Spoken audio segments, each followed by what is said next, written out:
હાલમાં વડોદરાની શહેર પોલીસના ઝોન 2 એલસીબી સ્ક્વોડ દ્વારા એક મહત્વપૂર્ણ અને ચોંકાવનારી કાર્યવાહી કરવામાં આવી છે, જેમાં વ્હેલ માછલીની ઉલટી, જેને એમ્બર ગ્રીસ તરીકે ઓળખવામાં આવે છે, તેનું કાયદેસર વિરુદ્ધ વેચાણ કરતા તસ્કરોની ટોળકી ઝડપી પાડવામાં આવી છે. આ ટોળકી બીલ કેનાલ પાસે ધી માર્ક કોમ્પ્લેક્સના ગ્રાઉન્ડ પાસેથી પકડાઈ છે.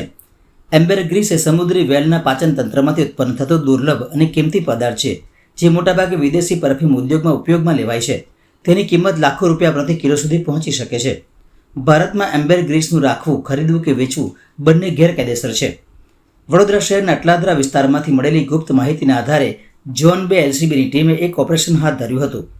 બાતમીના આધારે દરોડાની કાર્યવાહી દરમિયાન પથ્થર જેવા દેખાતા પદાર્થ સાથે 6 શંકાસ્પદ શખ્સો ઝડપાયા છે.